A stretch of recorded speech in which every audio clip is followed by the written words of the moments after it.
বিএনপির শত শত নেতা অ্যাটলিস্ট তো ৫০ জনের ভিডিও আমাদের কাছে আছে। বিভিন্ন জায়গায় বক্তৃতায়, বিভিন্ন বক্তব্যে, বিভিন্ন স্লোগানে তাদের মুখে থেকে শেখ হাসিনার নামটা কিভাবে আসে? আমাদের মুখ থেকে তো কখনো আসে না। তাদের মনে হৃদয়ে গেঁথে গেছে শেখ হাসিনা, জননেত্রী শেখ হাসিনা। কেউ বলে জিয়াউর রহমানের ওয়াইফ শেখ হাসিনা, কেউ বলে তারেক রহমানের মা শেখ হাসিনা, কেউ বলে দেশনেত্রী শেখ হাসিনা। এগুলো আমি কিভাবে অ্যাড্রেস করব?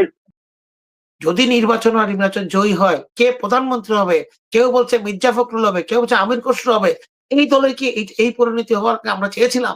এর জন্য কি আমরা ১৫-১৬ বছর ধরে অক্লান্তভাবে বিদেশে থেকে দেশে অবাঞ্ছিত হয়ে, দেশে কেস হয়ে, দেশে বাপ-মা হারিয়ে, জায়গা-জমি হারিয়ে আমরা এজন্যই করেছি? এইটা দেখার জন্য? আমরা তো কোন পদ-পদবি চাই না বিএনপির কাছে। কখনো চাইনি, চাবও না কোনদিন। বাংলাদেশের ৫ই আগস্টের পরে এর আগে কি হয়েছে এটা বলতে আসে সবাই জানেন। আপনারা সবাই জানেন, আমরা সবাই জানি গত ১৭ বছরের ইতিহাস, নিদারুণ বঞ্চনার ইতিহাস সেটা তো সবাই জানেন। ৫ই আগস্টের পরে বাংলাদেশে যেই পরিস্থিতি এরপর থেকে আজ পর্যন্ত এর জন্য একেবারে 100% এর মধ্যে 100% ২ টা দল, বাংলাদেশ জাতীয়তাবাদী দল বিএনপি এবং জামায়াতে ইসলামী ২ জন দায়ী একসাথে। জামায়াতে ইসলামীর চেয়ে বাংলাদেশ জাতীয়তাবাদী দল বেশি দায়ী, কারণ সেটা আরো বড় দল। ৩ বার ক্ষমতায় ছিল এবং আমাদের প্রতিষ্ঠাতা, স্বাধীনতার ঘোষক ইত্যাদি আমাদের বাংলাদেশের রাষ্ট্র ক্ষমতায় আমাদের অবস্থান অনেক বেশি। সেই হিসাবে বিএনপির দায়-দায়িত্ব অনেক বেশি। কেন, কোন পরিস্থিতিতে জামায়াতে ইসলামী আর বিএনপি কখন, কিভাবে শত্রুতে পরিণত হলো? আমরা বারবার বলছি এবং বলে যাব মৃত্যু পর্যন্ত। এই যে আজকে পরিস্থিতি, এই বাউল বলেন, জাউল বলেন, যাই বলেন, আজকে আওয়ামী লীগের উত্থান, আওয়ামী লীগকে আপনার পৃষ্ঠপোষকতা করা, এটা কেন হলো? কখন আওয়ামী লীগ ঢুকে পড়ল? যখন বিএনপি জামাত আলাদা হয়ে গেল। তারা একজনকে চিনে না। একজনকে বলছে রাজাকার, আরেকজন বলছে, একজনকে বলছে রাজাকার, একজনকে বলছে আওয়ামী লীগের দোসর। দুজনকে যখন দোষারোপ করা শুরু করলো, ২ ভাইয়ের মধ্যে যখন বিভেদ হয়, বিরোধ হয়, এই বিরোধ খুব কঠিন মেটানো। আপনার ভাইয়ের সাথে যদি আপনার বিরোধ হয়, আপনার ভাইকে যদি আপনি হত্যা করতে চান, সহ্য করতে না পারেন, আমরা বাইরে থেকে গিয়ে এটা মেটাতে পারবো না। খুব কঠিন হবে বাইরের লোকরা। তাই তারা ২ জনই বারবার অনুরোধ করেছি, গত অনুষ্ঠানে বলেছি, করজোড়ে বলেছি ২ দলের প্রধানকে, আপনারা এখনো সময় আছে, একসাথে বসেন। আপনারা এই ধরনের সুযোগ কাউকে দেবেন না। যেইভাবে করে ২ টা দলই, একটা প্রকাশ্যে একটা অপ্রকাশ্যে। প্রকাশ্যে হলো বিএনপি। বিএনপির শত শত নেতা অ্যাটলিস্ট তো ৫০ জনের ভিডিও আমাদের কাছে আছে। বিভিন্ন জায়গায় বক্তৃতায়, বিভিন্ন বক্তব্যে, বিভিন্ন স্লোগানে তাদের মুখে থেকে শেখ হাসিনার নামটা কিভাবে আসে? আমাদের মুখ থেকে তো কখনো আসে না। তাদের মনে হৃদয়ে গেঁথে গেছে শেখ হাসিনা, জননেত্রী শেখ হাসিনা। কেউ বলে জিয়াউর রহমানের ওয়াইফ শেখ হাসিনা, কেউ বলে তারেক রহমানের মা শেখ হাসিনা, কেউ বলে দেশনেত্রী শেখ হাসিনা। এগুলো আমি কিভাবে অ্যাড্রেস করব? বলেন, কিভাবে অ্যাড্রেস করবেন এগুলোকে? এগুলো তো মানুষ দেখছে, সাধারণ মানুষ দেখছে, সাধারণ মানুষ শুনছে। এবং সাথে জামাত ইসলামকে অনুরোধ করব, আপনারা যেটা করছেন এখন, এটা করেন না আল্লাহর হস্তে। আমি আপনাদেরকে অনেক পছন্দ করি। জামাত ইসলামের যেই ত্যাগ, বাংলাদেশের মাটিতে তারা যে ত্যাগ শিকার, তাদেরকে যে নির্যাতন করা হয়েছে, তাদের নেতাদেরকে যে ঢালাওভাবে লাইন ধরে ফাঁসি দেওয়া হয়েছে, এটার উপর এই নেতাদের গুলো সম্মানটা রেখে আপনারা বিএনপির সাথে বিরোধে যাবেন না। আজকে যারা বিএনপি চালাচ্ছে, ঢাকায় বসে চালাচ্ছে, তাদের অনেকেই ইসলাম বিশ্বাস করে না। এটা আমরা জানি। তারা কি বিশ্বাস করে আল্লাহ জানে। তারা বিএনপিটাকে ধরে গনিমতের মালের মতো ব্যবহার করছে দলটাকে। আমাদের দলের ভারপ্রাপ্ত চেয়ারম্যান বিদেশে নির্বাসিত, উনি এখনো পর্যন্ত আসার মতো নিরাপত্তা পাচ্ছেন না। আর আমাদের বর্তমান চেয়ারপারসন অত্যন্ত অসুস্থ, আপনারা দেখেছেন, উনি আইসিইউতে আছেন, একটু উন্নতি হয়েছে। এই অবস্থায় এই লোকগুলো দলটাকে যেভাবে ইচ্ছা, যেখানে ইচ্ছা, যেভাবে যার সাথে চুক্তি করা লাগে, যার সাথে কথা বলা লাগে করছে। মির্জা ফখরুলের কথাই কিন্তু বিএনপির লক্ষ লক্ষ কোটি কোটি কর্মী সমর্থকের কথা না। বেগম খালেদা জিয়ার কথাই লক্ষ লক্ষ কোটি সমর্থক, তারেক রহমানের কথাই কথা। কিন্তু এরা এখান থেকে যেভাবে দলটাকে চালাচ্ছে, যদি নির্বাচন জয়ী হয়, কে প্রধানমন্ত্রী হবে? কেউ বলছে মির্জা ফখরুল হবে, কেউ বলছে আমির খসরু হবে। এই দলের কি এই পরিণতি হওয়ার আমরা চেয়েছিলাম? এর জন্য কি আমরা ১৫-১৬ বছর ধরে অক্লান্তভাবে বিদেশে থেকে দেশে অবাঞ্ছিত হয়ে, দেশে কেস হয়ে, দেশে বাপ-মা হারিয়ে, জায়গা-জমি হারিয়ে আমরা এজন্যই করেছি? এইটা দেখার জন্য?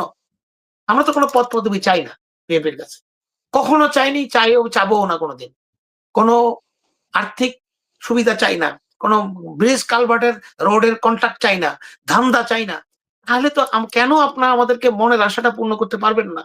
আমাদের মতো যারা হাজার হাজার লক্ষ লক্ষ তারাই তো ধান খেতে ঘুমাতো, তাদেরই তো জামিন হতো না, তারা বিদেশে পালিয়ে গেছে, তাদের ফ্যামিলি ধ্বংস হয়ে গেছে, পড়াশোনা হয়নি, বিয়ে শাদী হয়নি, তাদের তো মনের আশা বিএনপি ক্ষমতায় গেলে আমরা অ্যাটলিস্ট মনে আল্লাহকে বলবো, আল্লাহ হাসানা পালিয়ে গেছে, এক নিয়ামত দিয়েছো, বিএনপি যদি ক্ষমতায় যায়, দেশকে যদি জিয়াউর রহমানের আদর্শে, সেই জিয়াউর রহমানের আদর্শে যদি আবার দেশকে যদি বিএনপি চালাতে পারে, গঠন করতে পারে, সাথে জামাত ইসলামী সহ যারা বাংলাদেশী আমাদের আলোচনার বিষয়বস্তুতে এটা আসলে ছিল, কিন্তু সময় স্বল্পতার কারণে হয়তো ওইদিকে আমরা যেতে পারছি না। আমরা জিয়াউর রহমানকে চোখের সামনে স্বাধীনতার ঘোষণা নিয়ে একটা বক্তব্য এসেছে। জি জি, ওটা আসছে। তাহলে জামাত ইসলামী 40 বছরের পর্যন্ত মাঝখানে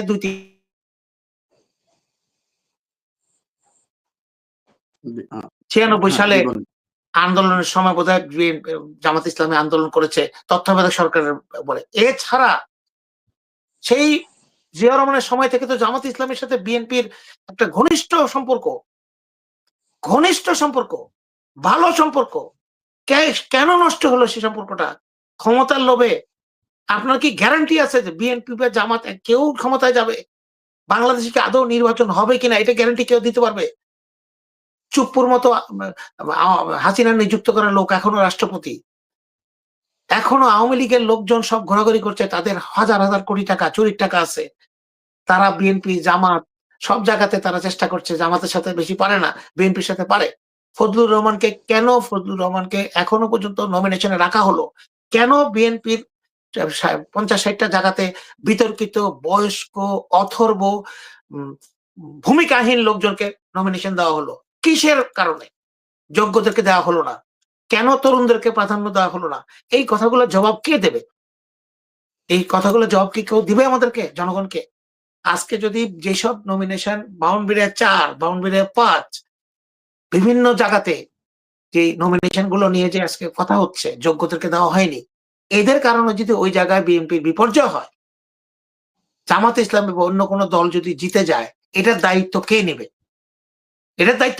মির্জা ফখরুল নেবেন কিনা আমাকে বলতে হবে। উনি বলেছেন কালকে বিচ্ছিন্ন ঘটনা। আপনারা দল চালান, এইটা হলো বিচ্ছিন্ন ঘটনা। আপনারা কেন রিটায়ার করেন না ভাই? আল্লাহর ওয়াস্তে ভাই, 80 হয়ে গেছেন, 90 হয়ে গেছেন, আপনারা রিটায়ার করেন। নতুন প্রজন্মকে দেন ভাই, যারা 40-50 তাদেরকে দেন সুযোগ। পৃথিবীর কোন ইতিহাসে, আমি কানাডায় বসবাস করি, এমন কোন এমপি নাই যে মোর দ্যান 60, এমন কোন এমপি নাই ভাই। রিটায়ারমেন্ট এজ হলো 65 কানাডাতে, 65। এরা 65 হওয়ার আগেই রাজনীতি থেকে রিটায়ার করে, কারণ তারা চিন্তা করে রিটায়ারমেন্ট এজটা দেওয়া হয় মানুষের বুদ্ধি বিবেচনা স্বাভাবিক স্থিতি এরপরে কমে যায়, অসুস্থ থাকে, বিভিন্ন রকমের রোগ শোক আক্রমণ করে, চিন্তার শক্তি, ডিসিশন মেকিং পাওয়ার কমে যায়, ভুল হতে পারে, তখন ভুলে যেতে পারে, অনেকে অনেক কিছু ভুলে যায়, সেই জন্য তারা রিটায়ার করে যায়। বাংলাদেশে উল্টো, বিশেষ করে আমার যা প্রাণের দল বাংলা জাতীয়তাবাদী দল বিএনপি। কেন ভাই আপনাকে 90 বছর, 80 বছর, 100 বছরের লোকজনকে এমপি নমিনেশন দিতে হবে? কেন? ওনার দলের প্রতি যে ওনার আস্থা, ওনার সেবা, এটার প্রতিদান দেওয়ার জন্য কি তাকে এমপি নমিনেশনই একমাত্র ইয়ে? ওনাকে যে নতুন উচ্চ কক্ষ হবে, সিনেট, যেটা আমেরিকাতে সিনেট, বাংলাদেশে উচ্চ কক্ষ, এটা তো আমাদের জুলাই সনদে আছে এবং এটা পরবর্তী সরকার এটাকে বাস্তবায়ন করবে যে আসবে। সেখানে আপনি তাদেরকে দেন, যারা সম্মানিত, বিভিন্ন ধরনের পলিটিক্স করেছেন, রিটায়ার করেছেন, কিন্তু ওনাদের এখনো পর্যন্ত ভালো একটা পরিবেশ আছে, উনি দিতে পারবেন বা দেশকে কিছু দিতে পারবেন, দলকে দিতে পারবেন, তাদেরকে সেখানে দেন। উপদেষ্টা হিসেবে রাখেন, সরকারের উপদেষ্টা রাখতে পারেন। তাদেরকে এমপি দিতে হবে কেন? মেম্বার অফ পার্লামেন্ট তো এগুলো ভাইব্রেন্ট জিনিস ভাই, অ্যাক্টিভ হতে হবে। ইয়াংদেরকে কেন দিবেন না আপনারা? আছে তো আমাদের।